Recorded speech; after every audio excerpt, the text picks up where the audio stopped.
things rotate, things move, and forces are responsible for both of them. But exactly when the forces move a thing and when the forces rotate a thing, and what are their relative importances, these are the topic which we will cover in this experiment.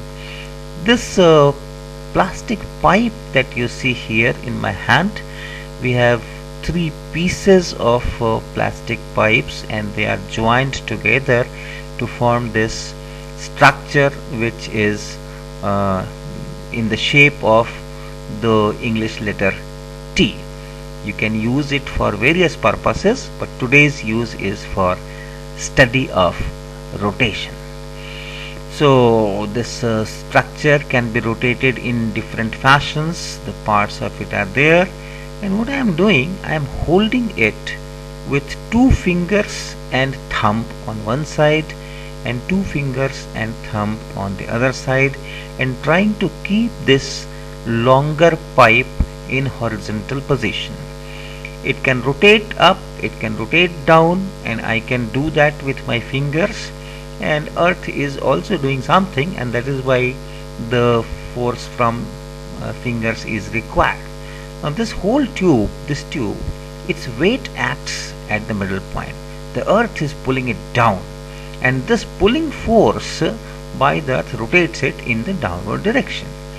So what I am doing to keep it straight and horizontal, this rod horizontal, I am holding the pipe at 2 places, and I am exerting a force which counterbalances the rotational effort by the earth. So I am also giving a rotational effort from my fingers and thumb.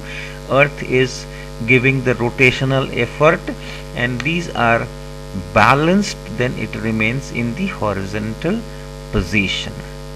Alright, so this is simple. Its weight is not very large, and therefore just 2 fingers and 2 thumbs we are able to counter the earth's effect. But then if you want a twist in the story, we can do something else. What we will do, I have a bag containing certain things. This is the bag, so it contains certain objects, heavy objects, and they are all wrapped in a towel or a handkerchief or piece of cloth, and this I am putting here.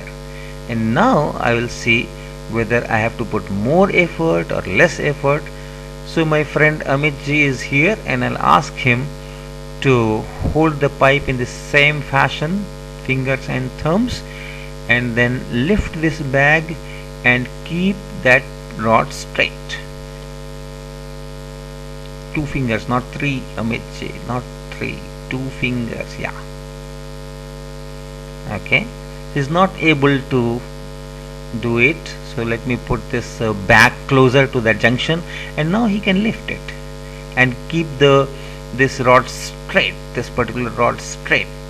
So the earth is trying to rotate, this weight is also trying to rotate, and Amit ji is trying to rotate in the opposite direction, and he could do it.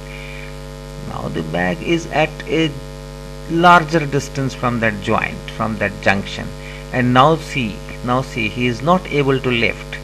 He cannot provide that much of rotational effect, that much of force he cannot. But when the bag is close to the junction, he can. So yes, here no, here he cannot. It's the same bag, but when its placing is different, the effects are different.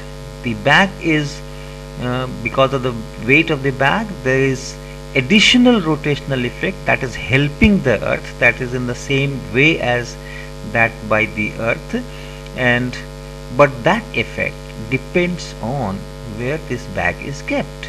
If the bag is kept close to this rod which is in front of my chest, then the bag is not able to provide much effort and my fingers can hold it. But when this same bag